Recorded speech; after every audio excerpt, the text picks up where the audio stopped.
Good evening, namaskar.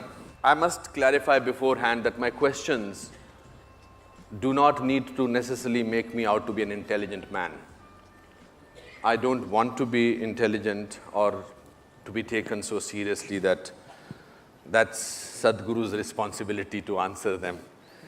My questions will have the curiosity of a child who wants to sort of know, maybe I'm representing all of you, but I don't mind making a fool of myself as long as I get some answers. You're in a very advantageous position. That is because there can be nothing wrong with a question, only answers are a problem. Okay.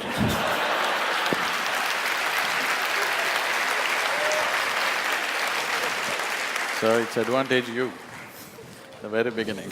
Great. Let's start with my first question. There's a very intriguing… people make these great prophecies about world coming to an end, etc. Will the world come to an end in 2012? So all those people who firmly believe that the world is going to come to an end the coming year, what I would tell them is, we have a lot of work to do. I have lots of work to do. 2013, 1st January, because anyway 2012 the world is going to end. On 2013, 1st January, all your wealth and money and everything, please write it to Isha Foundation, there's work to do.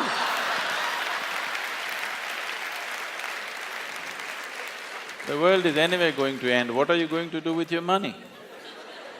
For them, this is just an entertainment. They don't believe enough to give away everything and get ready. They just want to play with it. All vain minds are always looking at prophecies, they're looking at predictions, because they don't have a plan for their life. Those who are incapable of making plans always fall back on predictions and prophecies. Yeah, but I'll just request to give me 2% of that money that goes to your foundation. Do you believe that there is a God? Let's come to this. Before we handle God, let's handle belief first. Why do you believe something? One believes something because they are not sincere enough to admit that they do not know. There are only two ways to be. Either you know something or you do not know something. But whatever you do not know, when you bullshit yourself, it's called as belief. Instead of simply admitting, I do not know, you want to believe something. Somebody believes there is God, somebody believes there is no God. Both are in the same boat. They think they're different, but both of them are not straight enough to admit that they do not know. What is the problem in seeing what I do not know as I do not know? They have a problem because they do not understand the immensity of I do not know. I do not know is a tremendous possibility. Only if you see I do not know, the possibility of knowing arises within you. If you see I do not know, the longing to know will come. If the longing comes, seeking will come. If seeking comes, the possibility is alive in your life. Everything that you do not know, if you believe, you're destroying the very possibility of knowing. There are belief systems and belief systems and belief systems. But at the same time, the idea of God is universal. Why this has come is, it is perfectly all right for people to create a God. This is the thing about this culture. Here we have 33 million gods and goddesses, because this is the only culture which understood God is our making. There's something called as Ishta Devata. You can create your own God today. If you can look at all the existing gods, if you don't like them, you can make your own God, a tree in your garden, a rock in your garden, your mother, your wife, anybody you want, or whatever you want. You like this vessel, you can make this your God. Nobody thinks anything weird about it in this country because we understand this is our making. After all, in every piece of creation, the hand of the Creator is there. Whatever you can relate to, you use that, it's perfectly fine. I don't want to argue on this. So, do you think all our epics, Mahabharata, Ramayana, Shankar, Ram, Sita, they are fake? No, they have a historicity. Okay. There are buildings to prove that they were there, it's still in dispute. The dispute is on means they were definitely there, isn't it? Okay. No, I will still want to probe a little further on this topic. We have a major mandir, masjid issue, Ayodhya issue, etc., etc. We are still fighting about that. So, why is all that fighting going on? If there is no God, or if there is a I did not belief. say that. No, you said there is a belief. People needed somebody as a belief of God. All the fight in the world is not between good and evil as people project it to be. All the fight in the world is between one man's belief versus another man's belief. If you saw, I really do not know, you wouldn't fight with anybody. Because you believe one thing and somebody believes something else, you're invariably going to fight today or tomorrow. It's just a question if you can manage them for some time. Someday it'll spill out on the street. There was a time when people worked with the instrument of belief, when the human intellect was in a certain way. Today it is time there is substantial intellect on the planet. Today it is time that we establish a certain level of seeking in a human being rather than just pumping him up with belief. Why do people believe you? Who said they believe me? This is a huge full house. No, they're looking… Everybody is they're clapping. sitting there evaluating every word that I say. I don't think they believe whatever I say. To me, they look smart enough to understand and evaluate. I have performed in this auditorium, it's never been so full. So there has to be something in their belief in you which makes them look up at you. Why do they trust you? Why do they believe in you so much? Now let's take off the word belief. Yes, they trust me. Okay, I mean, my word may be different. Do you think that Sadhguru has powers which you don't have? They can't ride a motorcycle like me, I'm sure. What are those powers? What makes you different? What makes you special? What makes Pallavi Gupta writing a book on you and calling it you? What makes people over here, so many people I know who will not come to a function like this, they are here and they are here on time. What is it in you that makes you different? Because they know if they don't come on time, I won't let them in. But they dare not do that. So what makes you different? So what is different? It is not a question of something being different. When you don't try to be special, when you just live as life is, that you don't try to make yourself special, because wanting to be special is coming from a certain an emptiness or a certain inadequacy within a human being. Where is the need to be special? Every human being is unique in his own way. If he tries to be special, he'll only end up aping somebody, he will not be himself. So, when the life is unique, every leaf on the planet is unique, every atom in the existence is unique, where is the need for you to be special? Being unique is better than being special, isn't it? You have not yet answered my question. I feel that it's important for me to know. Yes. What is unique about you? See, the very nature of the existence is like this, the very nature of what's happening around you is like this. If you convert mud into food, we call this agriculture. It's the same mud. Can you eat the mud? Can you take it on your plate and eat it? No. But if you wait, you put a seed and wait, the same mud becomes food, and how we value it and eat it. But it is something else, but when you eat it, it becomes flesh and bone, it becomes you, and it's so valuable for you and so many other people. So this is the way of the life. What is filth will become a flower, if only you mature it in the right direction. This flower, its beauty and its fragrance comes from filth.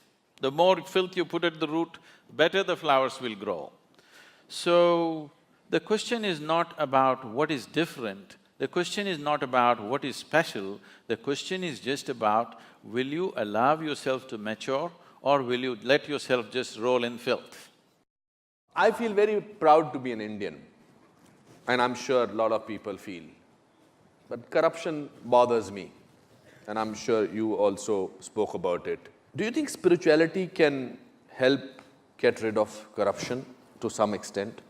So let's understand this corruption properly in its right perspective. Rather than reacting against a bunch of people who are in an advantageous position, okay? Why I want you to understand this is because for the first time in the history of independent India, these 64 years, that means 2 generations of people, they have at least 50 to 60% of them have had such a bad deal. Today you and me will talk all this and go home and eat well. Correct. There's a whole bunch of people, almost 400 million people, who cannot do that. So, if we handle the next 5 to 10 years right, we can change that. It's a tremendous possibility which is on our threshold. There's an economic possibility sitting on the threshold. If we conduct this right, we can change their lives. Those people who have not eaten properly, those children who are malnourished, which have the highest level of malnourishment, those who are not educated, those who don't have opportunities, those who are in that horrible social and economic pit, their lives can change in the next 5 to 10 years if we conduct our act right. Every Indian should understand this. It is not just about economy means stock market. It is about hungry people who will have food on their plate. Economy does not mean stock market, economy does not mean foreign cars coming into India, economy does not mean you wear better clothes or this and that. Improving economy means there will be no hungry children in the country, which is something all of us should do something about. And that possibility is being jeopardized. Wherever I go, I speak to various economic and political leaders around the world, everybody says, we want to come to India, India is a big possibility, but the humiliation of corruption, we can't bear it. Because it's not just about money, they're willing to pay a percentage and get the work done, but the humiliation that they put through on a daily basis, which we have gotten used to, they're not willing to go through that. They said, it doesn't matter if we don't do business, but we don't want to come there and go through all that rubbish. So, this possibility is being jeopardized by a handful of people, or it is wrong to say it's a handful of people, it's a nation full of corruption. Correct. Because how many people in Mumbai streets, if there is no policeman, will stop at the red light? I think only 10% will stop. So these 90% are corrupt people. If you make them the chief ministers and prime ministers, you know what they will do? So instead of just calling it by one bad word called corruption, we need to understand, we as a society are trying to move from a feudalistic way of managing our lives to a democratic way. The democratic way has still not sunk into us. So I am saying in our psyche, we are still feudalistic in nature, but we are trying to run a democracy. Democracy will not happen with an active sense of education as to what is democracy, what is the power of democracy, what it means, what is the responsibility of living in a democratic society. This has not been done. We just took democracy from the British and we think if they just put their vote and get their fingers dirty once in 5 years, everything is settled. No, we have not educated people. We are still a feudalistic society acting to be democratic. Suppose, hypothetical question, I must announce that before that. Suppose you were made the Prime Minister of this country for 1 month, how will you change things? See, there are enough instruments in the democratic process. Making me or anybody a Prime Minister for 1 month is a cruel thing. Okay, for 5 years. Yes. So you admit that 1 month is not sufficient? No, because I 1 month understand. is a very cruel joke. It doesn't matter who comes to power for 1 month, he can't do anything in a nation as diverse as India. To get this nation moving, you need to understand this. You cannot move this nation with policy, with rules. You can only move this nation when anything that you want to achieve in this country, you make it a movement. If you do not make it a movement, if people do not emotionally connect to that, no rules, no policy is going to work in this country. It is only people who have been implanted from somewhere, who have not grown up with Indian people, who do not understand this. They think if you make a rule, everything is going to work. This is not Switzerland. If you announce on the notice board, everybody will follow. Here you have to make a movement out of it. You have to make emotionally people connect to what needs to be achieved. If you are not able to do that, nothing is ever going to happen. So, whoever becomes the Prime Minister, I don't want to imagine myself there. What do you think should be done? It can be very easily done.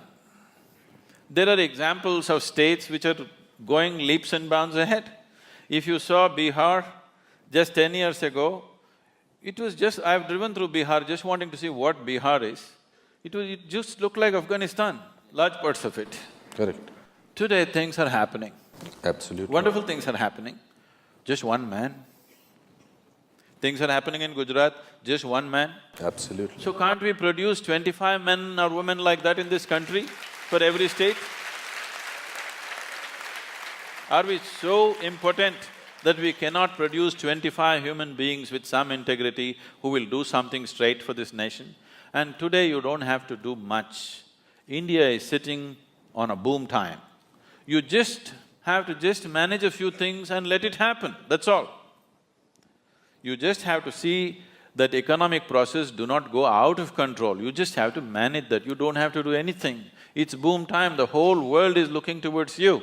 The only two economies everybody is banking on is right now China and India. India is better equipped because it's a democracy, because all the numbers are scrutinized, but what is in China cannot be scrutinized, so many people are very suspicious and fearful because it's supported by the government. India has a proper corporate structure, India has a reliable stock market which is a reading. Indian market is open, you can study what you want, you know where you're putting your money. So definitely India would be a natural destination for every investor in the world. Only thing is they're afraid of our corruption, not the system. They like our system. Our corruption… Corrupt system. System is not corrupt. Corruption. Corruption. The reason it's the people who are He has a manning it. way of making me say things that he wants me to say. No, the people who are manning it. People who are manning it are the problem. But how do you find them? You mentioned two states, you mentioned Gujarat and you mentioned Bihar. And strangely, they are not the states which we have in the center. So how do we… are we politically corrupt, politically completely bankrupt? How do we do that? No. It is only because common people are not participating in the democratic process. Yes. Participating in the democratic process does not just mean once in 5 years you cast your vote. Most people don't even do that. But I'm saying even if you do that, that is not enough. Democracy is an active sport, it's not a spectator sport. You can't sit back and say, let somebody do democracy. Democracy means you are the boss, you can't sleep on it. You have to be active to everything around you. If you do not bring that consciousness in people, that awareness and activism in people, it'll not work. At the same time, for everything you protest, for everything you call a bandh, for everything, it's our culture. People have understood the technology of how to stop the nation, bandh, hartal, but how to run the nation, it's a different technology. I'm saying, at least once a month, in your street, in your region, whatever is the sticking points in your area, in your street, just make a list of that, get a few people together, whoever the councillor, the MLA, call him for a meeting, talk to him what needs to happen. Casting vote once in 5 years is not good enough because you employ somebody and you don't see that he works. That is not… doesn't make sense, isn't it? I grew up in a lower middle class family, small town. As a child, I had a great sense of wonder about everything. I till today have a great sense of wonder. I'm very happy to be talking to you. I don't see that in today's children. I don't see a sense of wonder in today's children. Because they replace the wonder with www. Exactly. Exactly, that's right. They know the whole universe before they're 6. Exactly, they know everything. They just have to press Google and all the information.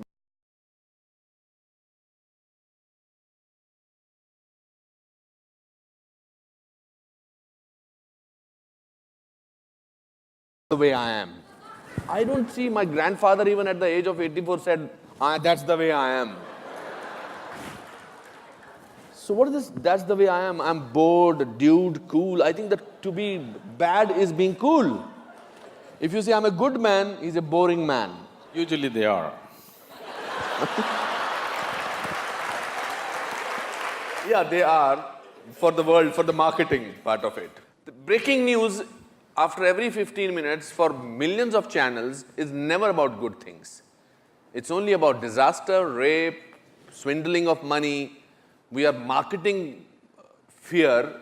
We are becoming people who are constantly made to feel, suddenly in India also, that we are living in a world which is not very, very peaceful, which is a dangerous world. We are becoming, pardon my saying, like America, where we don't look at somebody for a little longer. I was in America 2 years back. I was looking at somebody thinking whether should I ask him my hotel, because in my hotel there was a mall. So I went into the mall, and when I came out, I could not see my hotel because I must have got out from somewhere else. So I was looking at somebody to ask him whether should I ask him where my hotel is. So he said, "What are you staring at?" I, being an actor, I said, "Am I staring at you, sir? I'm sorry. I did not know I was staring at you." Poor fellow actually dropped me to my hotel.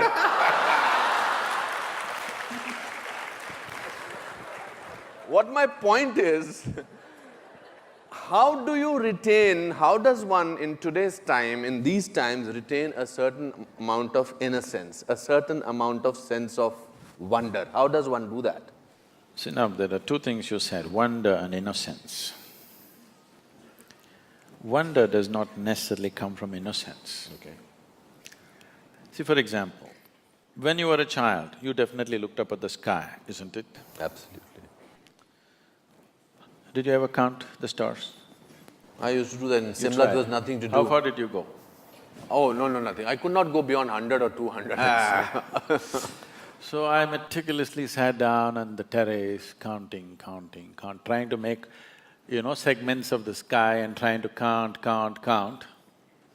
I've gone up to 1700, and then you get mixed up. What was there is not there, what was not there has come, it gets all mixed up.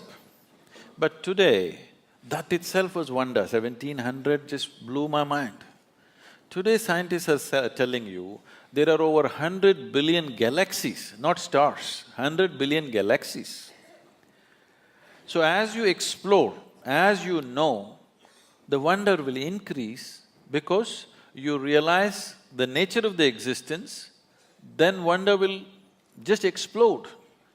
So wonder is gone not because of lack of innocence or because of innocence, because what we call as knowledge, stupid conclusions about life. Today people are carrying their attention deficiency like a qualification. Anything in this existence will yield to you only if you pay substantial attention to it. But now people have become like this. They can't look at anything, everything is chuck. Now in this condition, there will be no wonder, only conclusions in your head. There is no perception, there is only, monologues going in your head. There is no perception. If there is perception, all noise in your head will just stop. If you're looking at something absolutely beautiful and engaging, everything stops. Why people are enjoying your cinema is just this, you switch off the lights, they're focused on the thing for those whatever few minutes or 90 minutes or whatever, their usual monologues are gone, something else is happening. It is the attention which is making the difference. It is not what's playing on the screen. It is what is playing on the screen is instrumental in grabbing the attention, but it is the attention, continuous attention, which is making the experience of being there. So, this is a rudimentary form of meditation. It's called dharana. So how does one in today's time retain that attention span? One simple thing is, everybody must do something about themselves. Every child, every school should bring this dimension that a child is required to pay attention to something continuously. It could be music, it could be dance. See, you cannot do music or dance unless you pay attention to it, You'll make a fool of yourself if you do not pay enough attention. But you can pass an examination without attention, understand? That's right. I've seen this simple thing. Children came to us, we have a Isha home school, which is run in a very different way. I one day went to the assembly, all these 6.5-year-old kids, they're all like this. I said, why are the kids like broken tops? Why are they shaking around like this? Then I just brought this thing, simply every day in the morning, Sari Gama Pada Nisa, 15 minutes, everybody must do. You go there after 2 months, they're all sitting like this. That's all it takes. You just take them into the jungle, make them walk for a night without torches, without cell phones, without anything, in a protected atmosphere, you will see within one night, there'll be a tremendous transformation in the sense of wonder in the child's life. But we are making them physically incapable of these things. Sitting just in front of the computer, they're becoming physically incapable. When physically it hurts, they will protest, they'll not do anything. So it's something that parents must take care of. Bringing up your child does not mean just sending him to school and getting marks and grades and nonsense.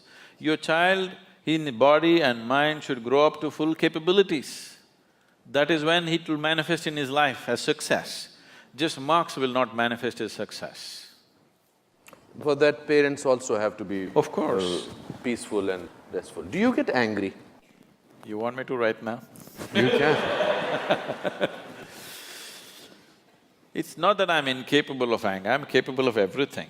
It is just that I have not given this privilege to anybody that they can make me angry, they can make me happy, they can make me unhappy, they can make me miserable. I have not given this privilege to anybody. If somebody need to be shouted at, boom, I'll go. So what makes you angry? It doesn't make me angry. If they need a shouting, I'll give it to them. See, there are different kinds of people in the world. There is somebody here, if I just look at them, they'll understand why they're being looked at. There's somebody else here, if you look at them, they'll just stare back at you. If you tell them gently, they will understand. There is somebody here, if you tell them gently, they won't get it, you have to shout at them. There's somebody else here, even if you shout, they won't get it, you have to knock them on the head and tell them. Different levels of sensitivity in the world. Your action should be appropriate to the situation in which you exist. I am not bound like this, I will not say this, I will be gentle, I will be nice, I have no such things. I am just appropriate to the situations in which I exist. What you need, I will do. If you need only shouting, I'll do. What's my problem? What's your shortcoming? My shortcoming is, I'm not tall enough. You're the tallest man right now you're here. We know that. I came little short. Do you feel lonely? When you're alone, if you feel lonely, obviously you're in bad company, isn't it?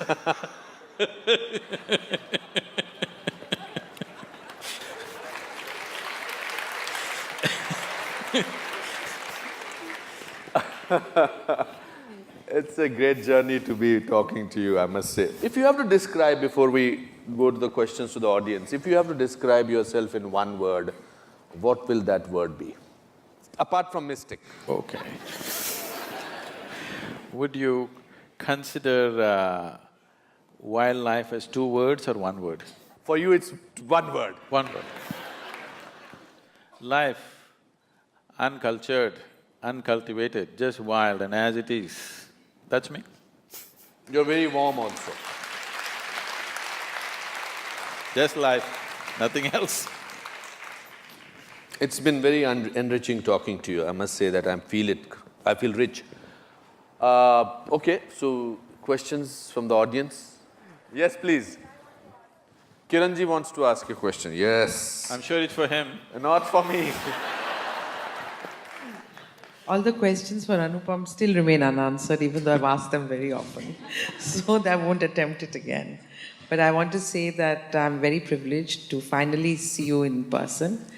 Your book, Mystic's Musings, which I read many years ago when I lost my brother, my younger brother, and it was a great tragedy in the family and something that I was finding very difficult to cope with.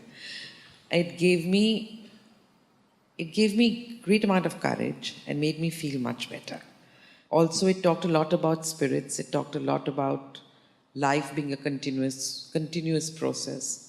In that, you write about when you and your wife, everybody was constructing the Dhyanalingam. And you talk about how the thread of life or the grasp of life, something to that effect, became very fragile when she could not hold on to it and she passed away. What exactly did you mean by that?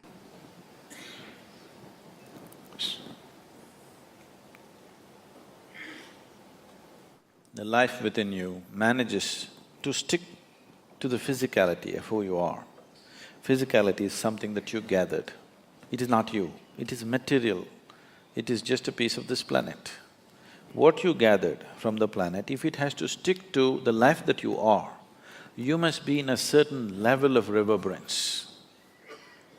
If you drop an intensity below a certain point, you can't hold it. That is called as dying of old age. If you have seen anybody close up who are dying of old age, you will see his eyes become feeble, life becomes feeble. It's like the body is struggling to hold it, but it can't hold because it's become too feeble. If the reverberation goes below a certain level of intensity, it can't stick to the body, it will leave.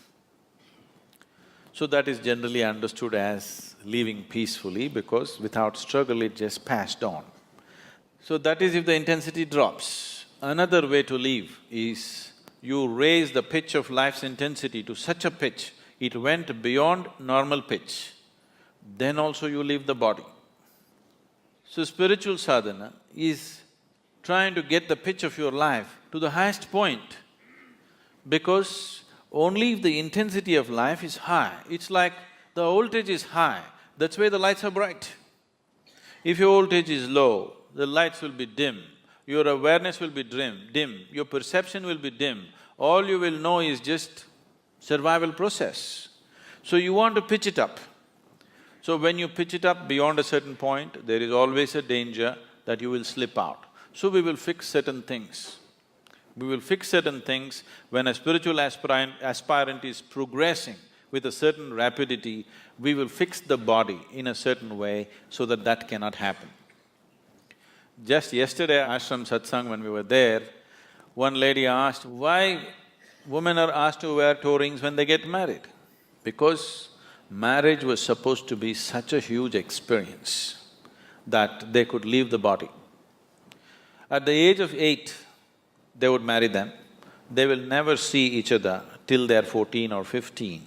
But emotionally, psychologically, she's cultivated and cultivated to believe that her husband is like God. When she meets him, life will explode. That possibility in the child's mind has built up. When she is physically mature, she's brought into marriage. Because in this country, in this culture, there is no business, there is no marriage, there is no child, there is no family. Everything is just a tool towards your liberation and mukti. You get married because you want to use that as a tool to your liberation. You raise children because you want to use that as a tool to your liberation. You become a sannyasi because you want to use that. It does not matter what you do, everything is towards your mukti or liberation.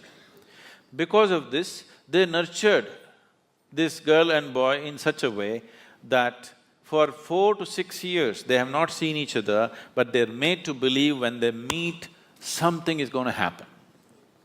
In the child's mind, it's grown to such a big possibility. Something does not mean like how today's teenagers are thinking, something means there's only one thing, there's no something, okay? They're not thinking about that one thing alone. It is not just two bodies meeting, not just two minds and emotions meeting, two lives being merged into one. So we created various devices, there's something called as Mangal Sutra. Sutra means… what is a kite in Hindi? Patang. Patang, is it? You have a sutra for that? Yeah, door. So if you have the right kind of sutra, the kite will fly. So the Mangal Sutra is that you prepare it in certain way. It's an energy thread and you're supposed to replace it every year. Somebody who knows what it is gives you a live sutra, matches the husband and wife, their energies in such a way, they are not just bound in body, mind and emotion, they're bound as two lives. Any number of events have happened like this in the past, which is becoming more and more rare these days. If a man or a woman dies, within 40 days, the husband or wife will also just die. Have you heard of this? Yes, yes. There was a time when the film people were singing Janam, Janam, all that. Now they're talking expiry date for relationships. No Janam, Janam songs anymore? No Janam Janam songs. No. Because the idea was to bind two lives. How the bodies match, how the minds match, emotions match is not important. Two lives are entwined. So, there is a kind of bonding. Many of them have never spoken to each other. There is a bonding which is unexplainable. The sense of bond that they felt was so deep because it was a scientific process of binding two lives in such a way that there is no question of compatibility, this, that, it doesn't matter. You marry a devil, still you're bound, and you feel an ecstatic sense within you simply because of the union within yourself, not because of what somebody else is doing. So now in a marriage, what somebody else is doing or what your husband or wife is doing doesn't matter, just the way you are is an explosive experience. This is how a lot of women lived in the past, because the process was very scientific and it was done properly. So they put this metal on the toes and also on the ring finger always, because if there is metal on certain strategic places in your body, you will not accidentally leave your body. So when you do spiritual sadhana, when we notice somebody is becoming very intense, first thing is, I will gift them a simple copper ring, which they must wear. They must wear and they cannot remove without permission. Because if this simple metal is on the ring finger, when they get into certain states of exuberance, by accident they will not slip out of the body. So she got into such exuberant states. Naturally, certain little bit of jewelry things were there. These things were never discussed till that point.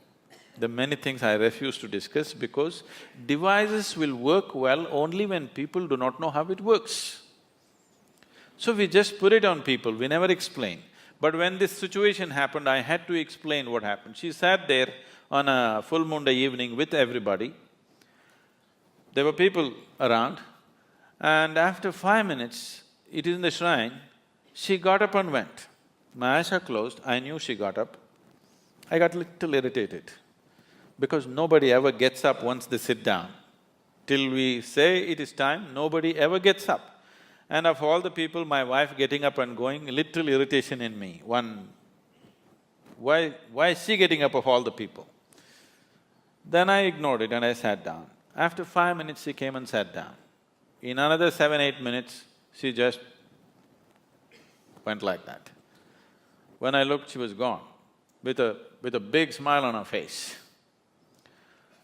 Then I looked, she has removed her nose ring, she's removed her bangles, she removed her toe rings. See, she did not know intellectually, but at that moment she felt this is what is stopping her. And she pulled out all those things, kept next to the wash basin and came back. And she sat down within 7-8 minutes. But this is not something that happened accidentally. She announced this almost 9 months ahead of time. She had prepared, my girl who was only 7 years at that time, that she's going to leave in this month, but it happened 1 month early for various reasons, so that's a different aspect. But this is not new in this country. Any number of yogis just sit down, announce to everybody and leave their body. She was not somebody who was steeped in spiritual sadhana. She's just a very alive, she's either up or down, you know. She's either absolutely exuberant or down. She doesn't know the in-between. She's not somebody whom you would consider a yogi or established in sadhana, nothing like that. She's a very exuberant person and that's all it takes. That you're alive, that's all it takes. It's not that you know this or that, you're just 100% alive.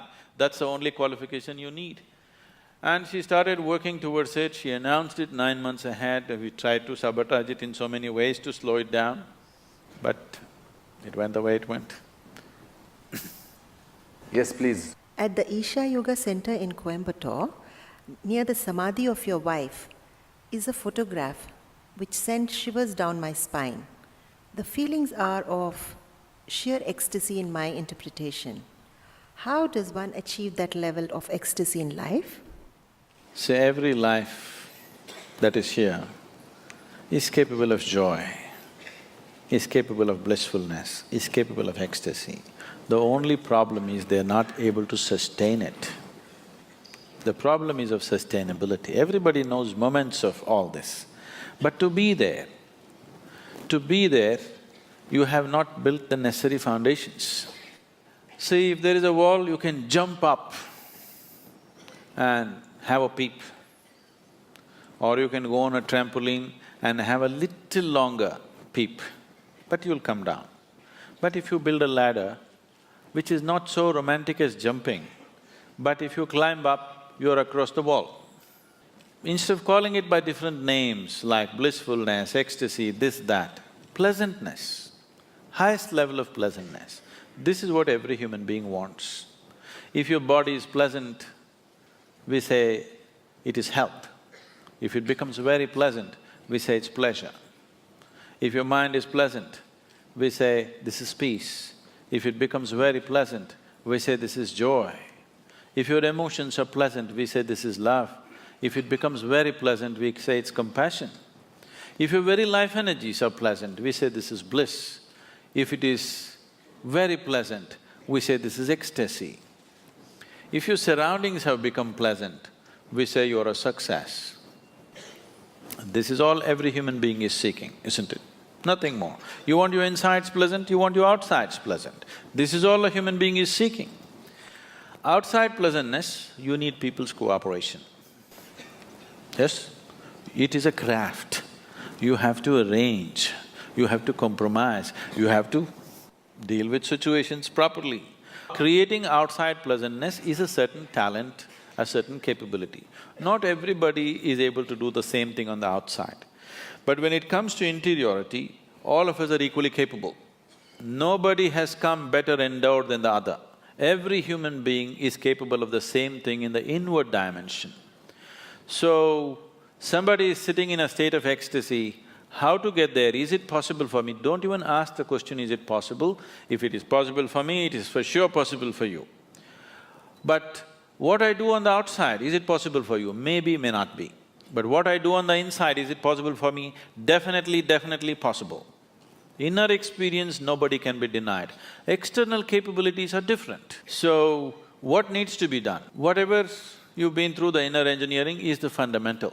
If you get this one thing right, you will naturally grow into that. The problem is, every day you keep undoing it. You understand? So every day in the morning you do this, now we are giving the Isha Kriya CD also all over Mumbai. But every day in the morning you give yourself a 3-minute crash course in inner engineering. You will see, in 3 months' time, you will be feeling very pleasant. In 6 months' time, if you simply look at a tree, you will burst into ecstasy. If you look at a cloud, you will burst into ecstasy. If you close your eyes, you will get there. No matter what, you just need an excuse. You will become like that, for sure. Because these are the fundamentals. That's why I'm saying it's engineering, because if you want to engineer something, you have to do it right, otherwise it'll not work. You can't somehow… See, you want to build this building, you can't somehow place something and hope it will stand. It will not stand. You have to place it in a certain way, then only the building stands up, isn't it? Similarly, you have to hold yourself in a certain way, then only this experience holds up. Otherwise, moments up and then down. Also, I feel, with your permission, I think if you depend on others to make you happy, I think there's a possibility you may not be happy. If you decide that you need to decide to be happy, then there is a possibility. Why are you underestimating her husband? Okay.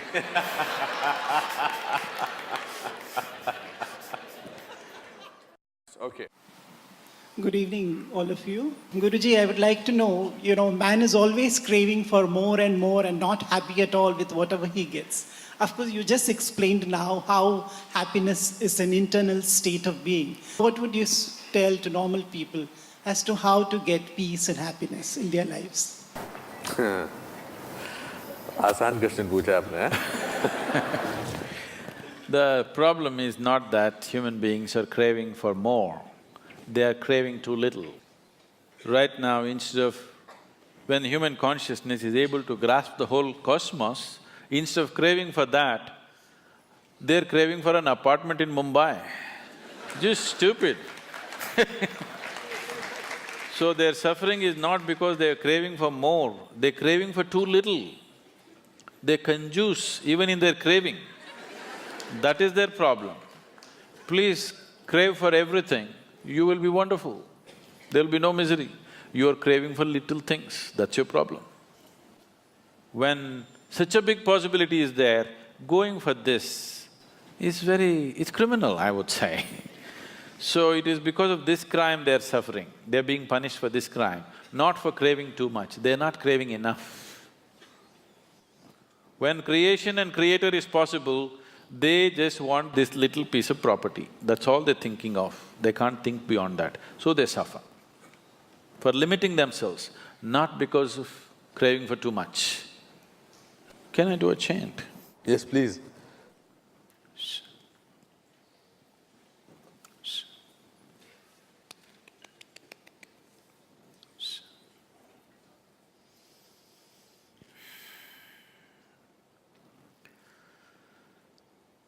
Karacharana kritam va kayajam karmajam va shravananayanajam va manasam va paradam vihitam avihitam va sarvametatchamasva jaya jaya karunabde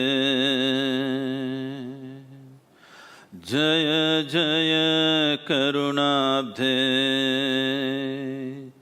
Am Shri Mahadeva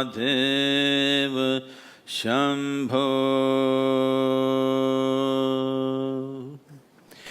Now, immediately the question is, what is the prayer? It's not a prayer. You need to understand, there are no prayers in this culture, there are only invocations. Prayers are a recent happening. Prayer means you're trying to talk to somebody. Invocation means you're trying to bring out what is the greatest thing within you. Now, what this chant, to put it in a simplest form, is everything. The earth that I walk upon, the air that I breathe, the water that I drink, the food that I eat, the very space in which we exist, the hand of the Creator is active. The only most beautiful thing that you can do is to be absolutely involved with this, but still not distort the hand of the creation. You do not distort the hand of the Creator.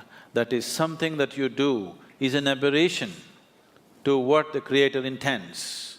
The intelligence behind creation, what it is intending, to be in tune with that, not to do some rubbish of your own thing.